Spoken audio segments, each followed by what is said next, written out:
नमस्कार, हरियाणा न्यूज देख रहे हैं आप और मैं हूं आपके साथ ज्योति सांगवान। मुख्यमंत्री मनोहर लाल के चंडीगढ़ आवास पर आज Haryana high power purchase committee की बैठक हुई। बैठक में विभिन्न विभागों के 31 एजेंडों पर चर्चा की गई। बैठक में चर्चा के बाद सीएम मनोहर लाल ने 24 एजेंडों को मंजूरी दी है। मंजूरी के बाद 2500 करोड़ रुपए से अधिक की खरीद की जाएगी। 7 एजेंडों को अभी पेंडिंग की लिस्ट में रखा गया है, जिसे बाद में चर्चा करते हुए मंजूरी दी जाएगी। हरियाणा में बसों की कमी को देखते हुए हाई पावर परचेज कमेटी ने बसों की खरीद को मंजूरी दे दी है।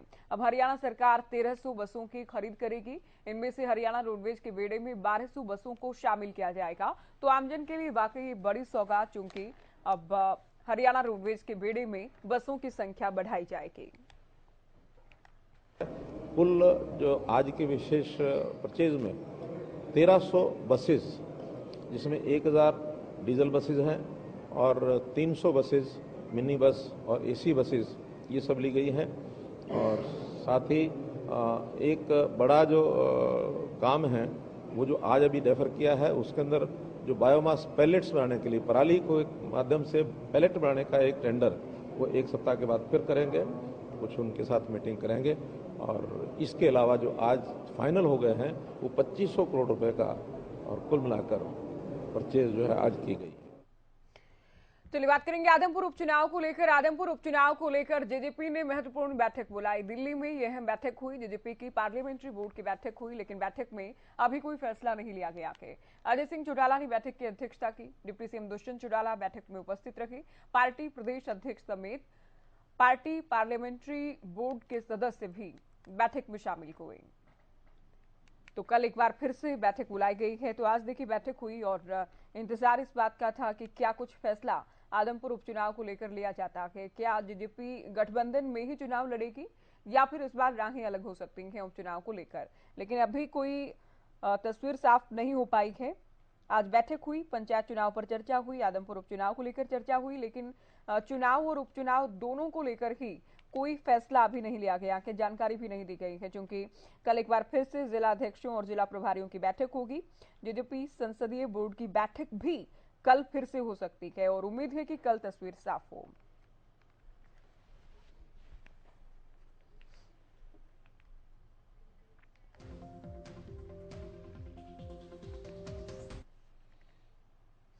चलिए रुक करेंगे बड़ी खबर का। इस वक्त की बड़ी खबर आपको बता रही है, आम आदमी पार्टी को बड़ा झटका। आदमपुर उपचुनाव से पहले आपको लगा है बड़ा झटका। आदमपुर हलका अध्यक्ष और प्रवक्ता ने पार्टी छोड़ दी है। तो पार्टी को कहा अलविदा। बाबूलाल शर्मा और प्रवक्ता अमनदीप टांडी ने आम आदमी पार्टी से किनारा कर लिया है। तो अभी तो देखिए चुनाव करीब ही आ रहे हैं और उससे पहले ही आम आदमी पार्टी को ये झटका। बाबूलाल शर्मा और अमनदीप टांडी ने आम आदमी पार्टी को कहा अलविदा। दोनों नेताओं ने गंभीर आरोप भी लगाए हैं। आम आदमी को टिकट देने की बात कही थी। महीने भर पहले दूसरी पार्टियों से आए नेता को प्रभारी बनाया गया। तो आपके आदमपुर उम्मीदवार को लेकर निशाना साधा। इलाके के लोगों का मजाक बनाया गया। तो एक तरफ तो आम आदमी पार्टी ने आदमपुर उपचुनाव में सबसे पहले उम्मीदवार के नाम की घोषणा की, लेकिन दूसरे दल से आए उम्मीदवार को लेकर दो नेताओं ने पार्टी से किनारा कर लिया है। कहा तो ये गया था कि आम आदमी को टिकट दिया जाएगा, लेकिन दूसरे दल से नेता लाकर पार्टी ने टिकट दिया है। आदमपुर के लोगों का मजाक बनाया गया है। तो महीने भर पहले जो दूसरी पार्टी से आप नेता शामिल हुए, उन्हें उम्मीदवार बनाकर अब क्षेत्र में लोग दरअसल मजाक उड़ा रहे हैं पार्टी के फैसले का। वहीं आदमपुर उपचुनाव से पहले बीजेपी अपना कुनबा बढ़ाने में लगी है। दरअसल हाल ही में कांग्रेस को अलविदा कहने वाली कांग्रेस के पूर्व विधायक अनिल धनतोड़ी बीजेपी में शामिल हो गए हैं। धनतोड़ी सीएम मनोहर लाल की अगुवाई में बीजेपी में शामिल हुए और ये तस्वीरें आपको दिखा रहे हैं जिस वक्त धनतोड़ी ने बीजेपी का दामन थामा। इसके अलावा कांग्रेस नेता भूपेंद्र राणा और भारी संख्या में कई अन्य लोग भी बीजेपी में शामिल हुए। बता दें पिछले दिनों अनिल धनतोड़ी ने त्रिपुरा में हरियाणा बीजेपी प्रभारी बिप्लब देव, प्रदेश अध्यक्ष ओपी धनखड़ से मुलाकात की थी। इसके बाद पहले पद से इस्तीफा दिया गया, उसके बाद कांग्रेस पार्टी से इस्तीफा धनतोड़ी की ओर से दे दिया गया था और आज बीजेपी का दामन थाम लिया गया है। तो बीजेपी में सीएम मनोहर लाल में भरोसा दिखाते हुए, बीजेपी की नीतियों में विश्वास दिखाते हुए अनिल धनतोड़ी बीजेपी के हो गए हैं। भारतीय जनता पार्टी का जो विचार है और जिस प्रकार से प्रभाव बढ़ रहा है, उससे प्रभावित होकर के बहुत से ऐसे साथी हैं, बहुत सक्रिय दूसरी पार्टियों के जो कार्यकर्ता हैं, नेता हैं, भारतीय जनता पार्टी को ज्वाइन कर रहे हैं। जैसे आज हमारे अनिल धनतोड़ी जी, जो पहले विधायक रह चुके हैं, उन्होंने ज्वाइन की है। भूपेंद्र राणा जी, बहुत सक्रिय कार्यकर्ता जो पहले कांग्रेस में भी रहे, उन्होंने पार्टी ज्वाइन की है। इनके साथी दर्जनों साथियों ने भी आज पार्टी ज्वाइन की है। और इससे पहले एक सप्ताह पहले भी देवेंद्र चावला जी, उनके साथ भी सैकड़ों लोगों ने आकर के और जो पार्टी ज्वाइन की है, इन सब लोगों का मैं स्वागत करता हूं। एक तो मैं भारतीय जनता पार्टी आदरणीय नरेंद्र मोदी जी के नेतृत्व में देश प्रगति के पथ पे है, राष्ट्र गुरु बनने के पथ पे है और विकास के पथ पे है। और हरियाणा जो जहाँ से मैं राजनीति करता हूँ, जहाँ मेरा हरियाणा है, मेरा प्रदेश है, वहाँ आदरणीय मुख्यमंत्री मनोहर जी की मनोहर नीतियाँ, सबका साथ सबका विकास के नारे को आगे बढ़ाते हुए इन सबसे प्रभावित होकर मैं भारतीय जनता पार्टी में जुड़ा हूँ। और वहीं जो आपने पूछा कारण क्या, कारण है पूर्व मुख्यमंत्री भूपेंद्र सिंह हुड्डा। उन्होंने परिवारवाद, क्षेत्रवाद को जो बढ़ावा दिया है, उससे तंग दुखी होकर मैंने कांग्रेस पार्टी का त्याग किया।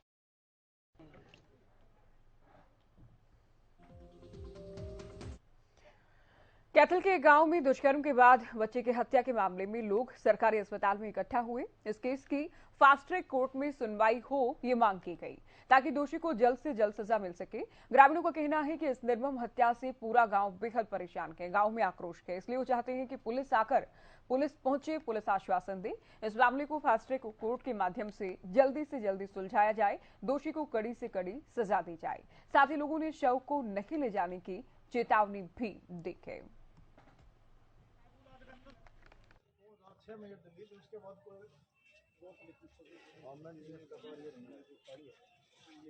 की बात की, वहीं झज्जर की अगर बात करें तो पूर्व मंत्री और कांग्रेस विधायक गीता भुक्कल ने किसानों से मुलाकात की। सरकार को घेरा गया, सही से खरीद नहीं हो पा रही फसलों की, ये आरोप लगाए गए। साथ ही अनाज मंडी में रखरखाव नहीं किया गया, ये भी आरोप लगाए गए थे। तो गीता भुक्कल ने किसानों की शिकायतों को सुना है, साथ ही मंडी में जो बंदोबस्त किए गए हैं उन्हें नाकाफी बताया गया है।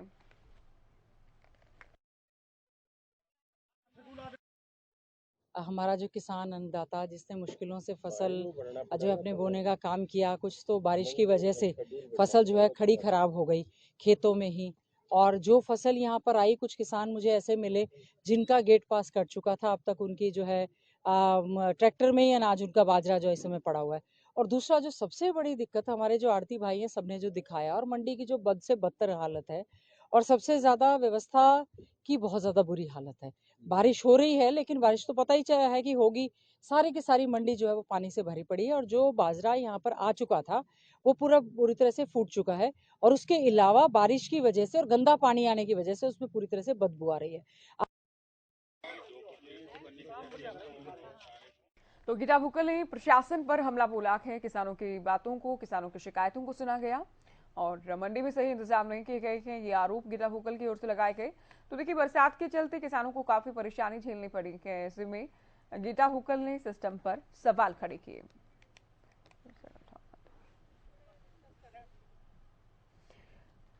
चलिए बात करेंगे सिरसा की।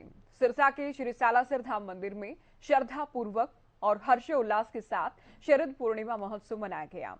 शरद पूर्णिमा महोत्सव में नवनिर्मित स्वर्णमयी ज्योत का मुख्य अतिथि और श्री बाबा तारा जी की कुटिया के मुख्य सेवक गोविंद कांडा ने अनावरण किया। गोविंद कांडा ने दरबार में मत्था टेका, बाबा का आशीर्वाद लिया। श्री बालाजी महाराज के भव्य जागरण में डॉक्टर उदय सिंह चौटाला, उनकी धर्मपत्नी और बांदा के विधायक नैना चौटाला और गोविंद कांडा ने संयुक्त रूप से ज्योति जलाकर जागरण की शुरुआत की। इस दौरान बाबा तारा जी की कुटिया के मुख्य सेवक गोविंद कांडा ने आयोजकों को 51,000 रुपए की राशि भेंट की।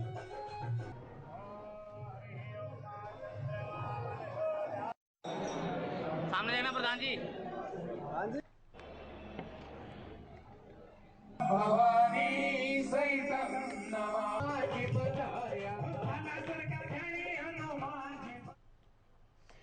तो नहीं रहे नेताजी, समाजवादी पार्टी के संरक्षक और यूपी के पूर्व मुख्यमंत्री वरिष्ठ नेता मुलायम सिंह यादव का निधन हो गया है।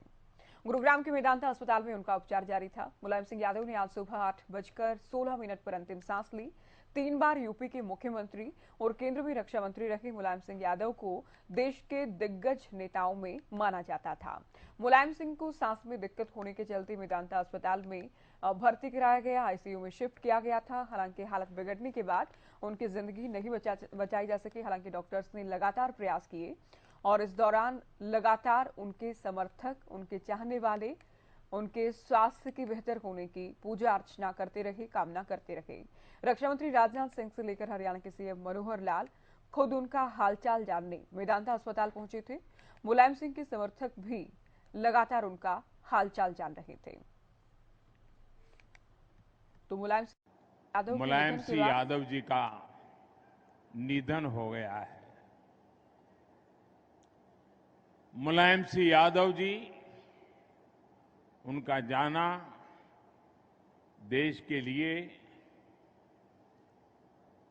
एक बहुत बड़ी क्षति है। मुलायम सिंह जी के साथ मेरा नाता बड़ा विशेष प्रकार का रहा। श्री मुलायम सिंह यादव जी हमारे बीच नहीं रहे।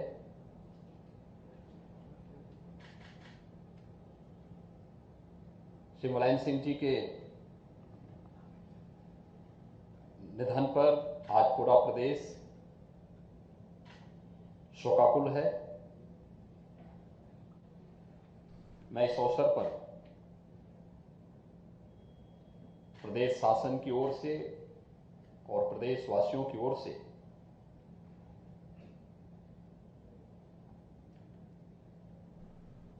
श्रद्धेय मुलायम सिंह जी को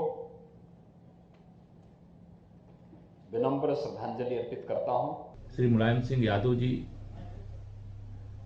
दलीय सीमाओं से ऊपर उठ करके सभी राजनीतिक दलों के लगभग वरिष्ठ नेताओं से उनके अच्छे संबंध रहे हैं। उनका निधन उत्तर प्रदेश और देश की राजनीति के लिए अपूर्णीय क्षति है। समाजवादी राजनीति के एक युग का अंत है। हम लोग का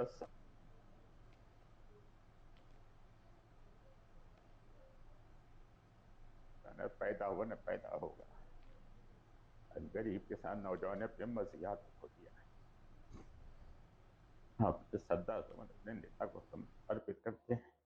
बहुत ही एक दुखद समाचार मिला है कि देश के पूर्व रक्षा मंत्री और उत्तर प्रदेश के पूर्व मुख्यमंत्री श्री मुलायम सिंह यादव वो हमारे बीच में नहीं रहे। वैसे मैं भी 3 दिन पहले उनके यहाँ कुशल क्षेम पूछने के लिए गया था, हॉस्पिटल भी गया था और उस समय भी स्थिति बड़ी नाजुक थी बनी हुई, लेकिन फिर भी प्रभु से हमने उस समय कामना की थी। लेकिन अब जो भी प्रभु की इच्छा होती है वैसा ही होता। बहुत ही वरिष्ठ राजनयिक, अनेक बार सांसद, विधायक, 3 बार के मुख्यमंत्री, केंद्रीय मंत्री, रक्षा जैसे महत्वपूर्ण विभाग भी उन्होंने संभाला और समाजवादी पार्टी के संस्थापक रहे। तो लंबा राजनीतिक उनका इतिहास और एक ऐसे नेता जो जमीन से जुड़े हुए थे, आम जनता से जुड़कर वो राजनीति करते थे और कड़े फैसले लेने में कभी वो पीछे नहीं हटे। सपा के संस्थापक और उत्तर प्रदेश के पूर्व मुख्यमंत्री मुलायम सिंह यादव ने आज गुरुग्राम के मेदांता अस्पताल में अपनी अंतिम सांस ली।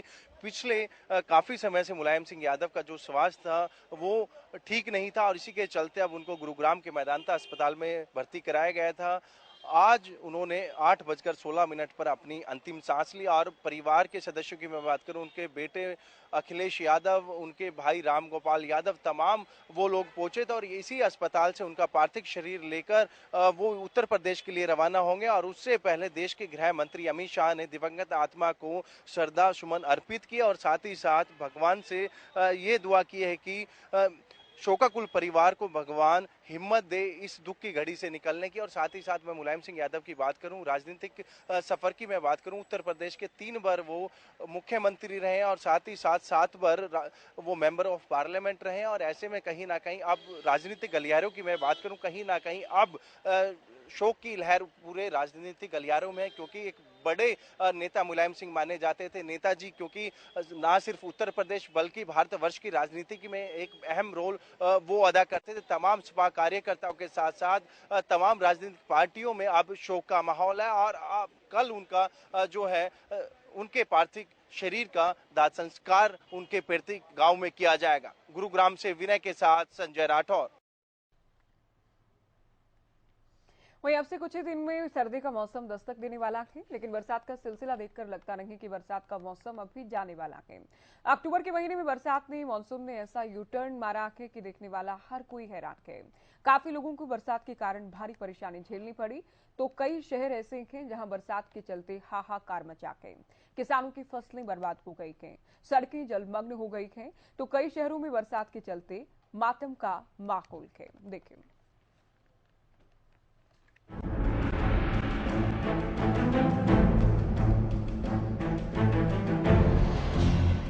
भारी बारिश भरा तालाब, जब एक साथ फूटा दुखों का सैलाब। बरसाती तालाब बना मौत का कुआं। मानसून के आखिरी दौर में मौसम ने ऐसा यू टर्न मारा कि देखने वाले बुरी तरह से सहम गए। मानसून के आखिरी दौर में आसमान से बरसता पानी कई लोगों की मौत साथ लेकर के बरसा है। ऐसा हम इसलिए कह रहे हैं क्योंकि गुरुग्राम के सेक्टर 111 में जब बारिश के पानी के कारण तालाब का जलस्तर बढ़ा तो पास ही के कुछ बच्चे तालाब में नहाने के लिए उतरे। अभी बच्चे तालाब में नहाते हुए एक दूसरे के साथ मस्ती कर ही रहे थे कि एक के बाद एक कर 6 बच्चों की मौत हो गई। बच्चे काल के मुंह में समा गए। रेस्क्यू अभियान भी चलाया गया, लेकिन अंधेरा होने की वजह से कड़ी मशक्कत के बाद बच्चों के शव बरामद हुए। गुरुग्राम में 6 बच्चों की एक साथ बारिश के पानी के कारण मौत हुई, तो फरीदाबाद से भी बारिश के कारण एक और बुरी खबर सामने आई। फरीदाबाद जिले में उपेंद्र तिवारी नाम का शख्स वैसे तो ऑफिस से अपने घर के लिए निकला था, लेकिन जब पूरी रात उपेंद्र तिवारी अपने घर नहीं लौटा तो सुबह उपेंद्र तिवारी की तलाश शुरू की गई। पता चला कि रात को बारिश के पानी के कारण हादसे का शिकार हो गया और हादसे में उपेंद्र तिवारी की भी डूबकर मौत हो गई। अब आसमान से बरसती आफत के कारण न सिर्फ लोगों की जान गई है बल्कि किसानों को भी भारी नुकसान हुआ है। मंडियों में किसानों का धान बुरी तरह से भीग गया। किसानों की महीनों की मेहनत चंद घंटों में पानी पानी हो गई। झज्जर जिले में किसानों की फसलें बर्बाद होने के बाद पूर्व शिक्षा मंत्री गीता भुक्कल अनाज मंडी पहुंची।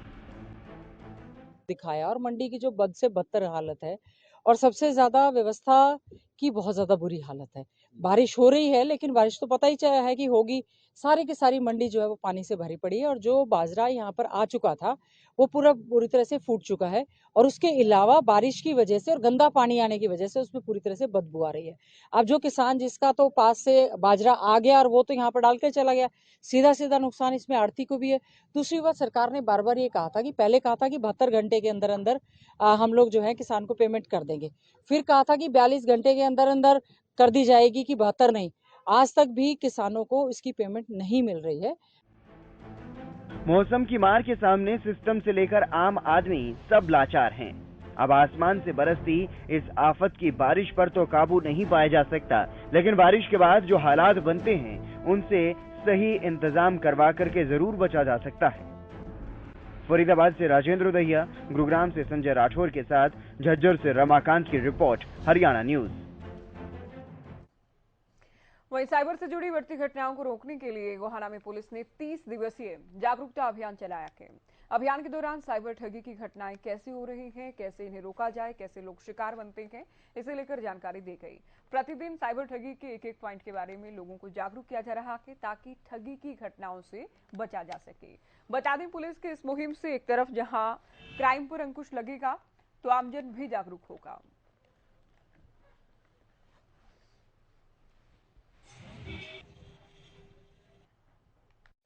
ये महीना अक्टूबर का महीना है, ये साइबर अवेयरनेस का महीना है।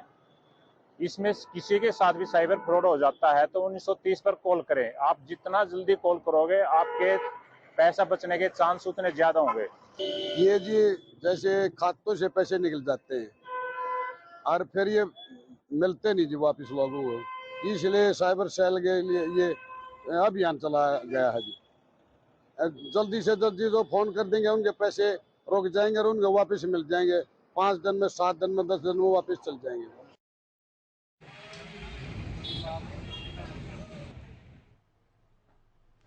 वहीं फरीदाबाद में सिविल लाइन टीम को सूचना मिली कि एनआईटी में मिलावटी मिठाई तैयार की जा रही है। गुप्त सूचना के आधार पर टीम ने स्थानीय पुलिस के साथ मिलकर रसगुल्ले बनाने वाली दुकानों का औचक निरीक्षण किया। निरीक्षण के दौरान दुकान में करीब 2900 किलोग्राम रसगुल्ले और करीब 300 किलोग्राम गुलाब जामुन तैयार किए गए थे। इसके अतिरिक्त करीब 60 किलोग्राम छेना भी छेना रसगुल्ले बनाने के लिए तैयार किए गए थे। तो सभी से एक सैंपल खाद्य सुरक्षा अधिकारी ने परीक्षण के लिए प्रयोगशाला भेजे हैं, लैब भेज दिए गए हैं और जैसे ही रिपोर्ट आती है उसके बाद आगामी कार्रवाई की जाएगी। तो मिलावटी मिठाई तैयार किए जाने का एक और मामला सामने आया। आप जानते हैं त्योहारों का सीजन है और मिलावटी मिठाई के माध्यम से लोगों के स्वास्थ्य, लोगों की जिंदगी से सीधा खिलवाड़ किया जा रहा है।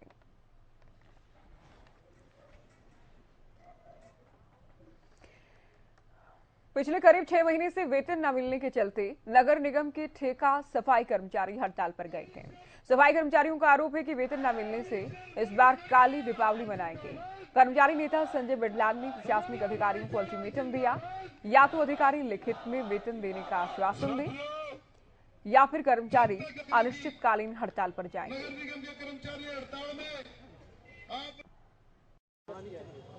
आज की जो नगर पालिका कर्मचारी संघ हरियाणा द्वारा जो आज की हड़ताल की गई है, उससे पहले नगर पालिका कर्मचारी संघ हरियाणा द्वारा रोहतक निगम प्रशासन को कई बार जो हमारे ठेके के कर्मचारी साथी है और जो हमारे दफ्तर में जो ठेके के कर्मचारी साथी लगे हुए हैं उनके वेतन के बारे में बातचीत हुई थी। और पीछे 25 सितंबर को भी जो ठेकेदार द्वारा, निगम द्वारा हमारे 250 कर्मचारी जो शौचालयों में और पार्कों में और अपने कम्युनिटी सेंटर में लगे हुए हैं, उनको भी शॉर्ट टर्म नोटिस में हटा दिया गया था। उसी के एवज में हमने नगर निगम कमिश्नर साहब से 2 बार लिखित रूप में दिया है और 3 बार हमने मौखिक रूप में, हमें यही आश्वासन मिला कि अब आज कर देते हैं, वेतन आज कर देते हैं। चलिए बात करेंगे हिसार की, जहां पुलिस ने 25,000 रुपए के इनामी बदमाश को गिरफ्तार करने में कामयाबी हासिल की। दरअसल हिसार पुलिस की स्पेशल स्टाफ टीम ने बधावट निवासी राम अवतार को मारने की नीयत से फरार आरोपी को गिरफ्तार कर लिया है। एसपी लोकेंद्र सिंह ने प्रेस वार्ता की जानकारी दी गई। इस मामले में 12 आरोपियों को पहले भी गिरफ्तार किया जा चुका है, जबकि 13वां आरोपी बलजीत उस वक्त से फरार था जिसको अब हिसार की स्पेशल स्टाफ पुलिस ने गिरफ्तार कर लिया है। साथ ही बताया गया कि राम अवतार शर्मा और बलजीत का जमीन को लेकर विवाद था। आरोपी बलजीत प्रॉपर्टी डीलर का काम करता है, जिसे गिरफ्तार कर लिया गया है।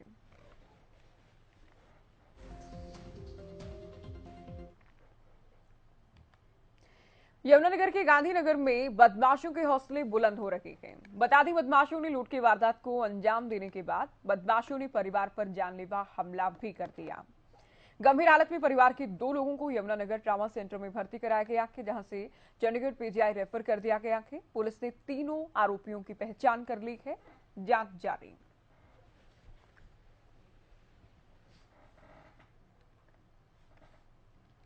आज सुबह 3 बजे हमारे पास प्राप्त हुई कि हमारे रोड पे रमेश कुमार जी का मकान है।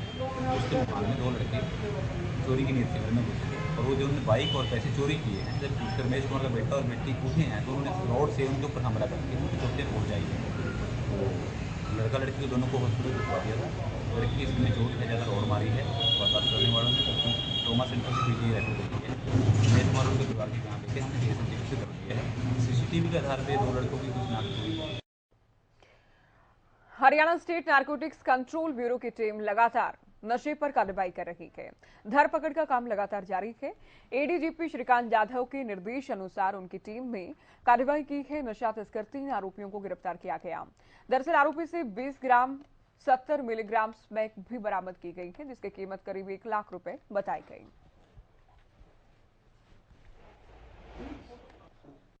हमारी टीम को एक मुखबिर मिली थी कि विशाल और गगन जो मोटरसाइकिल पर नशा बेचने का काम करते हैं, जो इस सूचना पर मेरी टीम द्वारा इन दोनों को 20 ग्राम 70 मिलीग्राम स्मैक सहित गिरफ्तार किया गया।